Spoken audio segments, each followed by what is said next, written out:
Yo, salut à tous, salut à toutes et bienvenue pour ce nouveau vlog. Je suis très heureux de vous retrouver aujourd'hui pour la préparation de notre nouvelle ascension. À l'heure où vous regardez cette vidéo, je suis moi dans la montagne puisqu'elle sortira en plein périple, elle est programmée pour ça. Je serai peut-être en train de faire mon camp, je serai peut-être en train de gravir du dénivelé. Quoi qu'il arrive, vous pouvez suivre actuellement l'ascension directement sur Facebook et sur Twitter. Je vous mets les liens dans la description, puisque je vais poster, je vais pas m'étouffer, puisque je vais poster au fur et à mesure de l'ascension des photos sur ces deux réseaux. Alors, juste avant de commencer et de préparer notre périple, je voudrais m'excuser pour la lenteur avec laquelle j'ai sorti les deux premières parties du premier épisode. D'ailleurs, vous en attendez encore une qui est sur la fin. Il reste que quelques heures de travail dessus, donc elle va bientôt paraître. J'ai fait beaucoup d'erreurs, que ce soit en tournage ou en montage, dans la production de ce premier épisode, qui m'ont valu des délais beaucoup trop longs pour la parution. J'ai pris vraiment sur moi, j'ai réfléchi à trouver des solutions pour essayer de sortir les épisodes plus vite, et je pense que voilà, je vais changer pas mal de choses pour avoir un rythme plus régulier là-dessus. Encore une fois, je suis désolé, mais ça va pas tarder à sortir. Ça va pas tarder à sortir, je bégaye un petit peu. Aujourd'hui, on se prépare pour le prochain périple. Donc là, je suis actuellement en montagne. Quand vous regardez cette vidéo, je me répète, on va simplement, je suis en train de jouer avec le temps, c'est un peu retour vers le futur, on va simplement préparer notre sac, puisqu'on va partir pour un périple sûrement dans la neige. C'est très difficile vu la saison de dire s'il y aura de la neige ou pas sur les différents paliers qu'on va gravir. L'objectif, c'est d'atteindre un lac qui se trouve à 2600 mètres d'altitude, et il y aura plusieurs étapes. Il y aura 3 lacs en fait en réalité. Il y en a un qui est à 1500 mètres, un qui est à 2000 mètres et un qui se trouve à donc 2600 mètres. L'objectif, c'est d'atteindre celui qui est le plus haut dans des conditions difficiles, du froid, probablement de la neige. Alors peut-être pas de la neige qui tombe, mais au moins de la neige au sol, puisque les sommets du massif dans lequel je vais, les sommets sont enneigés. En principe, très difficile de savoir à quelle altitude il y a de la neige et combien de centimètres on va trouver. C'est une blague. Téléphone. J'essaie de me renseigner à droite à gauche, dans les offices de tourisme, etc. Mais il y a plusieurs sons de cloche parce que les gens ne pratiquent pas forcément la montagne dans ces conditions-là actuellement. Voilà, c'est pas trop la saison. On va partir donc pour atteindre ce 3e lac qui est à 2600 mètres. On va partir sans trop de bouffe, sans eau, sans trop de bouffe. Et je ne partirai pas seul pour ce périple, pour les risques bien sûr qu'il peut comprendre. Je ne me hasarderai pas à partir seul. Voilà, c'est beaucoup trop risqué. Vous le verrez d'ailleurs dans la deuxième partie de l'épisode 1 qui n'est pas encore sorti, mais vous verrez les risques qu'on peut prendre en montagne, et c'est assez dangereux. Donc là, j'ai fait le choix de ne pas partir seul, compte tenu de la neige, compte tenu du froid. Il y a des risques qui sont liés à ça, et voilà, je ne veux pas me mettre en danger. Je serai accompagné de 2 personnes, 2 amis d'enfance, des personnes que je connais depuis mon plus jeune âge, quand j'étais tout gamin. D'ailleurs, j'ai une photo avec l'un des deux. Voilà, je sais pas si ça se voit bien, c'est quand je jouais au rugby ou au foot, d'ailleurs je ne sais plus. Je suis à droite, il est à gauche, il s'appelle Amaury, vous allez le découvrir donc dans ce prochain épisode. C'est un ami d'enfance qui travaille en biologie en fait, dans tout ce qui est préservation des espaces verts, de la nature, etc. La faune, la flore, c'est son domaine. Il n'est pas trop attiré par l'aspect survie, je pense pas, mais il a été intéressé par mon projet et ça l'a intéressé fortement de m'accompagner et peut-être aussi de pousser un petit peu ses limites. Donc voilà, il y aura Amaury et il y aura aussi une amie d'enfance qui est de ma région aussi, qui s'appelle Camille et qui est soigneuse animalière. Donc pareil, c'est un domaine qu'elle connaît beaucoup, elle aime beaucoup la nature, plus la faune que la flore pour le coup, mais voilà, je pense qu'elle pourra apporter en plus, ils pourront apporter en plus un peu de plus-value aux vidéos de par les connaissances qu'ils vont avoir. Donc voilà, je serai accompagné, on va atteindre un lac, je me répète, et on va essayer d'aller au maximum. On va pouvoir faire du feu dans ce périple-là, donc je vais vous expliquer un petit peu ce que j'ai pris pour ça. Du feu, on va continuer à faire de la cueillette, on va chercher alors du plantain en cette saison et continuer les orties, mais on est un peu sur la fin niveau ortie, donc vu la saison, je suis pas sûr qu'on en trouve, mais le plantain, il y a moyen. Et surtout, ce qu'on peut trouver, alors aujourd'hui, les feuilles, les fleurs, c'est mort. mais des racines de plantes, ça par contre on peut en trouver pour faire des infusions. Voilà, bon on va passer au sac. Donc le sac, moi je l'ai ici, vous voyez, il est juste à ma droite, tous mes objets sont sur ma gauche, et au fur et à mesure je vais prendre mes objets et je vais les intégrer au sac. L'objectif c'est de tout faire rentrer dans ce sac qui fait 50 ou 60 litres, je sais plus, 50 litres je crois. On va essayer de tout faire rentrer, ça va pas être évident parce qu'il y a beaucoup de matos quand même, et on va commencer par le matos inhérent au froid. Tout simplement, qu'est-ce que je prends avec moi? Vous le connaissez, vous l'avez déjà vu, mon petit foulard, hein, toujours, qui m'accompagne de périple en périple, donc on va le plier judicieusement. Très important, protégez-vous les extrémités. Si un jour vous faites ça, je vous l'avais dit, hein, la tête, les pieds, les mains. C'est pour ça que j'ai pris plusieurs paires de chaussettes polaires. Alors je sais, ça peut paraître dérisoire, hein, des chaussettes, bien sûr qu'on prend des chaussettes quand on part en montagne. Mais voilà, ne lésinez pas l'épaisseur des chaussettes. J'ai pris des chaussettes en laine hyper épaisses. J'en ai pris 2 paires, je crois d'ailleurs, je n'en vois qu'une, je sais pas ce que j'ai fait de la deuxième.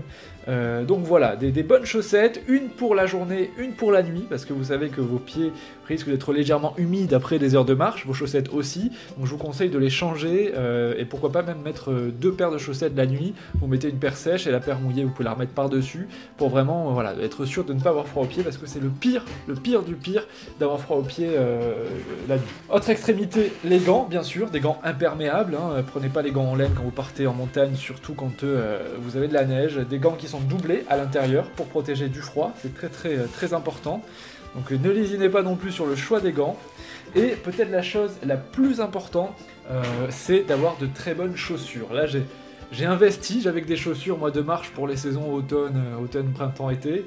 Des chaussures d'hiver, c'est très important, c'est la marque Quechua, hein. Il n'y a rien de tout fou, mais c'est des chaussures qui sont imperméables et qui sont doublées à l'intérieur. Donc c'est, je sais pas trop, c'est du synthétique je pense, hein, c'est tout.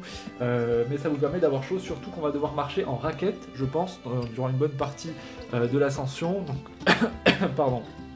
Pas que je m'étouffe avant de partir. Qui dit raquette dit chaussures imperméables et chaussures robustes bien sûr. Donc voilà, faut pas lésiner sur le choix des chaussures non plus. Chaussures que je vous conseille d'accompagner ces petites choses là qui vous permettent en fait de protéger vos chevilles. Voilà, vous passez votre pied ici. Ça vous permet de protéger les chevilles du froid et surtout de la neige pour éviter que la neige eh bien, puisse s'introduire dans vos chaussettes. Protégez-vous les chevilles, c'est très important, surtout si vous faites de la raquette.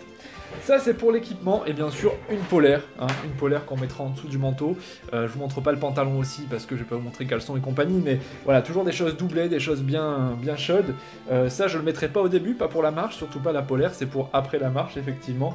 Il faut pouvoir se couvrir et avoir bien chaud une fois qu'on a fait l'effort. En termes de tournage, on va passer très rapidement dans le dernier vlog, je vous avais déjà présenté en détail ce que je prenais. Toujours ma AES60 pour filmer le visage et sur le torse la Sony 4K qui filme devant. Une très bonne caméra, je suis vraiment très content des rendus que j'ai pu avoir sur la précédente vidéo. Donc on va continuer comme ça, une lentille stabilisée sur la Sony. Je vous la conseille pour ceux qui veulent se lancer dans ce genre de choses, c'est très intéressant. Voilà, au niveau harnachement, bon, on a toujours ce petit harnais pour le torse, hein, sur lequel la Sony va venir se positionner. Et puis, bien sûr, notre petit bras pour la caméra première personne qui se met sur la lanière du sac. Donc ici, voilà, avec la AEE, voilà, la J60 qui vient se positionner ici. Le micro avec lequel je filme actuellement qui viendra aussi se positionner là. Hein, donc ça, c'est des choses que vous ne pouvez pas voir malheureusement, mais voilà, ça fait quand même pas mal de poids sur l'épaule, mine de rien, et c'est assez handicapant finalement. On va devoir faire face, je vous l'ai dit, on va devoir faire face à un climat assez rude, du froid, la nuit va être compliquée, c'est pourquoi on va être obligé de faire du feu. Pour faire du feu, je prends pas grand chose, je prends quand même des petites aides. Alors on va essayer de ne pas les utiliser, mais on risque quand même d'avoir besoin.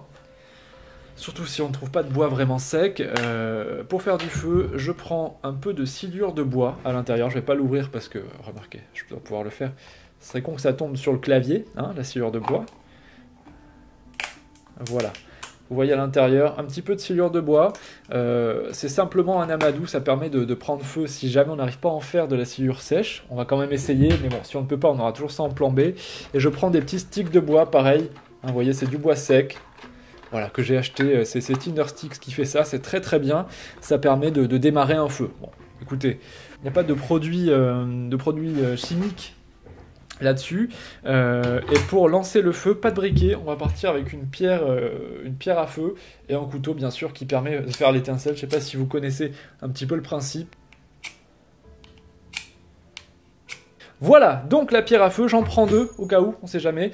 Donc voilà, j'ai 2 pierres à feu et un couteau à lame fixe, ça sert toujours. On va tenter pour le feu de ne pas utiliser du coup ce que j'ai, enfin la pierre à feu uniquement, et d'utiliser la technique du one stick fire. Je sais pas si vous connaissez, ça consiste à abattre un arbre dressé, encore mort, dressé pour que l'eau ne soit pas introduite vraiment dans le tronc.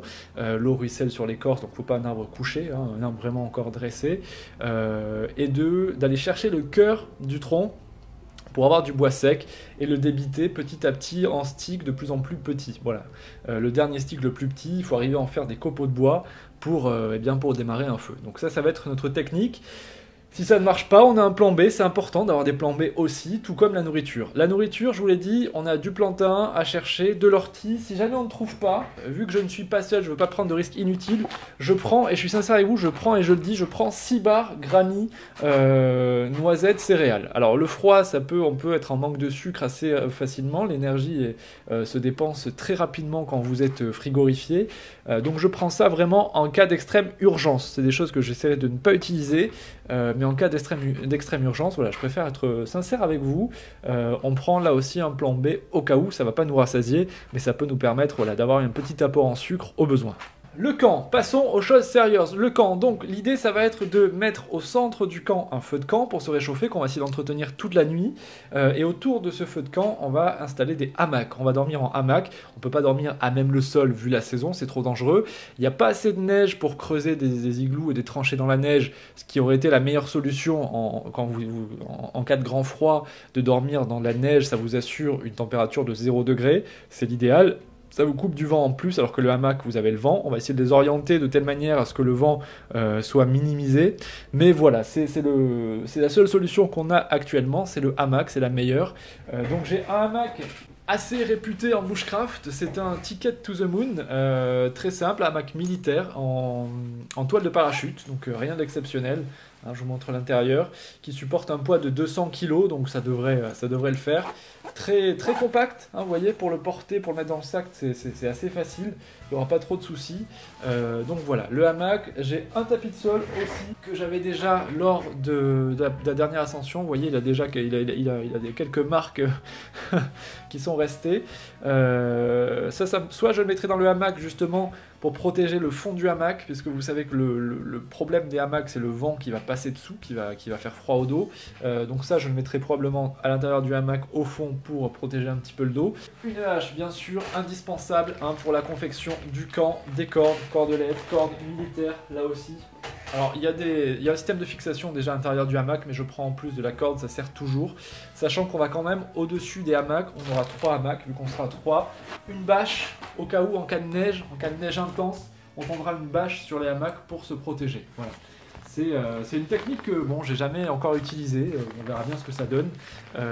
Bien sûr, je vous filmerai tout ça, comment installer judicieusement la bâche sur les hamacs en forme de toit, et comment installer des hamacs aussi judicieusement en pleine forêt. Donc voilà, c'est des hamacs de bushcraft, hein, c'est pas le hamac de papy-mamie dans le jardin, bien sûr, non, on est sur vraiment des choses solides et des valeurs sûres. Indispensable, un sac de couchage, et je vous vois déjà dire là dans les commentaires, mais ton sac de couchage il est immense, tu vas jamais pouvoir porter ça en haut. Bien sûr que si, il est assez léger finalement, c'est un Snugpak, une très bonne marque aussi, je vous la conseille, qui résiste à des températures, alors ça nous permet, je vais vous dire, sa température de confort est à moins 10 degrés, voilà, donc à moins 10 degrés vous êtes encore dans un confort assez sympa, c'est ce qui explique un peu la volumétrie du sac. C'est du synthétique avec un petit peu de plume de je ne sais plus quoi, mais voilà, c'est vraiment assez optimisé pour les grands froids. Alors il y a encore pire, hein, mais c'est une marque qui fournit en plus le corps militaire, Snugpak. Peut-être pas tout ça, mais effectivement j'ai vu quelques références là-dessus, donc j'ai fait confiance, on va le tester, je ne sais pas ce que ça va donner, mais je pense que c'est une valeur sûre.